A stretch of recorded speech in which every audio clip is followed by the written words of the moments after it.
Hello everyone, welcome to Study Point. So here's the basic information about me. You can read this and then we will going to start our today's lecture. Also you can get the free notes and PDFs from our Telegram group. So you can join the Telegram from the given link. I will going to give you the link in the description box and also in the comment section. Hello everyone. So in this video we will continue our chapter number 1 of history class 10th and that is nationalism in Europe. तो इसमें हम आपके picture based questions को discuss कर रहे थे, तो इसी सीरीज़ को हम कंटिन्यू करेंगे। तो लास्ट हमने डिस्कस की थी आपकी पीजेंट अपराइजिंग 1858 और आज हम करने वाले हैं आपका the Frankfurt parliament in the church of Saint Paul. ठीक है, तो ये भी आपका फ्रैंकफर्ट पार्लियामेंट की एक पिक्चर है, चर्च है आपका, ये चर्च में हो रही है आपकी ये एक मीटिंग। ठीक है, जो चर्च है वो किसका है, सेंट पॉल। ठीक है, तो इसमें यहाँ पे क्या हो रहा है या फिर इतनी ज़्यादा भीड़ इस पिक्चर में आपको क्यों नज़र आ रही है, तो ये लोग यहाँ पे जो गैदरिंग है वो किस लिए हो रही है, ये चीज़ हम डिस्कस करेंगे। तो देखिए 1848 की बात है ये। इस ईयर को यहाँ पे क्या कहा जाता है, year of hardship in Europe, means Europe के लिए एक बहुत ही कठिन वर्ष था ये। तो कठिन क्यों था देख लेते हैं। So due to widespread unemployment and hunger people revolted and Louis Philippines was force to flee. This picture shows an such peasant revolt in 1848। देखिए 1848 का पीजेंट रिवॉल्ट है ये।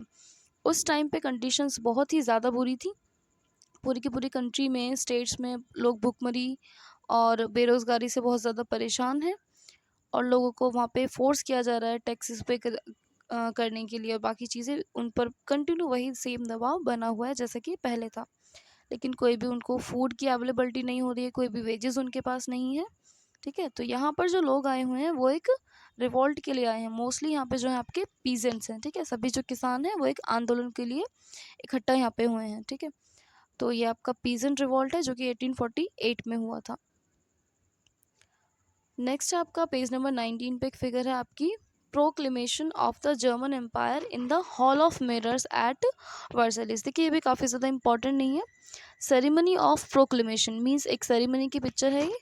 German emperor in the mirror hall at the place of at the palace of Versailles. Versailles का एक राजमहल है, वहाँ पे आपकी प्रोक्लेमेशन सेरेमनी चल रही है जर्मनी की। तो उसी की एक छोटी सी पिक्चर है, तो काफ़ी ज़्यादा इंपॉर्टेंट नहीं है, इसको आप स्किप भी कर सकते हो। ठीक है, देखिए जितनी भी पिक्चर्स हैं सारी मैंने इंक्लूड कर दी हैं, सभी में क्या क्या चीज़ें दिखाने की कोशिश की गई है, क्या क्या चीज़ें इंपॉर्टेंट हो सकती हैं, सभी इंक्लूड कर दी हैं। बट जो मोस्ट इंपॉर्टेंट पिक्चर्स होंगी वो मैं आपको बताती चलूँगी। और पीडीएफ आप इसकी डाउनलोड कर सकते हैं टेलीग्राम ग्रुप से, लिंक मैं आपको डिस्क्रिप्शन बॉक्स में दे दूँगी या कमेंट बॉक्स में। ठीक है, आगे चलते हैं आपका फिगर 13। तो caricature of Otto von Bismarck in the German Reichstag from Figaro Vienna 5 March 1870। तो एक तो डेट आपके लिए इम्पॉर्टेंट है, पिक्चर को देख करके आप समझ ही गए होंगे। It is a caricature of Otto von Bismarck, he was the chief architect of German unification. देखिए जब जर्मनी का यूनिफिकेशन हुआ था, मीन्स जब जर्मनी का एकीकरण होता है उस टाइम की पिक्चर है। तो चीफ आर्किटेक्ट है जिनकी पिक्चर आपको यहाँ पे नज़र आ रही है। So this picture represent his dominant role in German parliament. German parliament में इनका बहुत ही ज़्यादा डोमिनेशन रहा है। ठीक है, मीन्स काफ़ी एक मेजर रोल इनका था, तो इसलिए स्पेशल इनकी एक पिक्चर है ये। तो आप याद रखेंगे इस डेट को, और ये पिक्चर आपको क्या रिप्रेजेंट करती है, domination role in German parliament.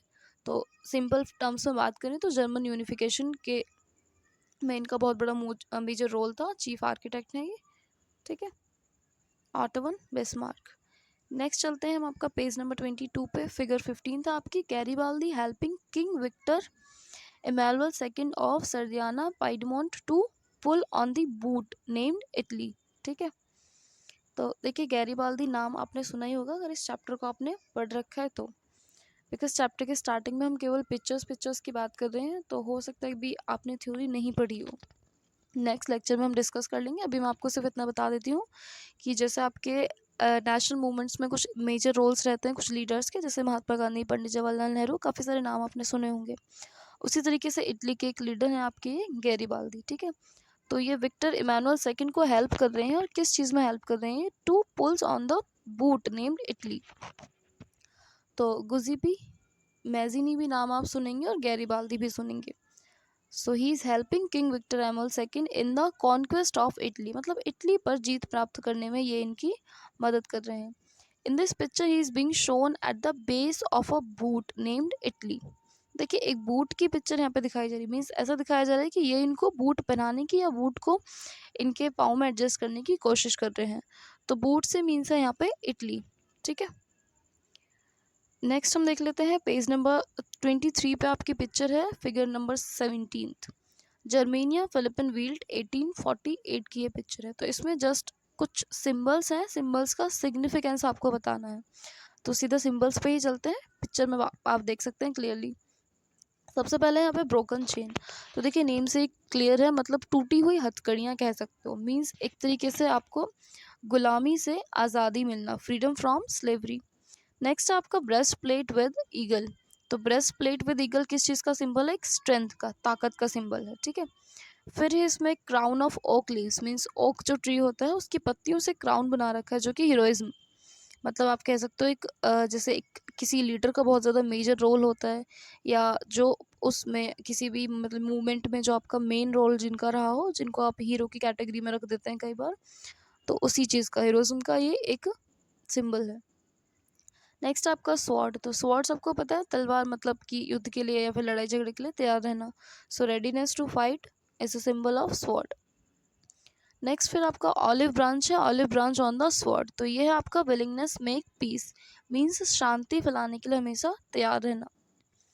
फिर इसमें आपको एक मिलेगा black red gold try colours. तो ये रिप्रेजेंट करता है flag of liberal Nations, means जो आपके आज़ाद हुए हैं 1848 में, उन नेशंस का एक फ्लैग, जस्ट अ सिंबल। देखिए नेक्स्ट एक पिक्चर है आपकी rays of rising sun, means एक उगता हुआ सूरज और उसकी किरणें। तो ये किस चीज़ का रिप्रेजेंटेशन है? देखिए सबको पता है कि उगता हुआ सूरज या सूरज की निकलती हुई किरणें जो हैं किस चीज़ को रिप्रेजेंट करती हैं? एक नए दिन को। तो वैसे ही यहाँ पे जो रेज ऑफ राइजिंग सन है वो रिप्रेजेंट करती हैं आपकी बिगनिंग ऑफ एरा, गुलामी से निकल करके वो लोग आज़ादी में आते हैं। ठीक है, नेक्स्ट है फिर यहाँ पे आपका page number 27, a map celebrating the British empire. तो देखिए सिंपल एक ये मैप है, क्योंकि काफ़ी सारी कंट्रीज़ का यूनिफिकेशन होता है। कुछ कंट्रीज़ आपकी जो एक कंट्री के अंदर काफ़ी सारे स्टेट हुआ करते थे, कुछ खुद को फ्री अनाउंस कर लेते हैं, कुछ एक दूसरे की कॉलोनीज़ बने हुए थे वो फ्री हो जाते हैं। तो मैप में, पॉलिटिकल मैप में काफ़ी सारे चेंजेस आते हैं। तो यहाँ पे एक मैप है जो कि आपको दिखाता है celebration of British empire. So it shows the extent of British Empire. Angels on the top carry the banner of freedom, means angels, परियां आपको यहाँ पे नजर आएंगी जिन्होंने कि आज़ादी के बैनर को थामा हुआ है या पकड़ा हुआ है। फिर कुछ crowns, forehead, Britain, symbols of British nation on the globe. अब ग्लोब पे आपको कुछ फोरग्राउंड मिल जाएंगे जो कि रिप्रेजेंट करते हैं ब्रिटेनिया को। ठीक है, टाइगर्स, एलिफेंट, फॉरेस्ट रिप्रेजेंट करते हैं कॉलोनीज ऑफ द वर्ल्ड को, कि अब कंट्रीज़ की कॉलोनीज नहीं रहेंगी, वर्ल्ड में सभी अलग अलग इंडिविजुअल कंट्रीज़ रहेंगी और सबकी अपनी अलग अलग पहचान होगी। ठीक है, तो ये कुछ पिक्चर्स थी इंपॉर्टेंट जो हमने डिस्कस कर ली 2 लेक्चर्स में। PDF आपको टेलीग्राम ग्रुप पे मिल जाएगी। Thank you.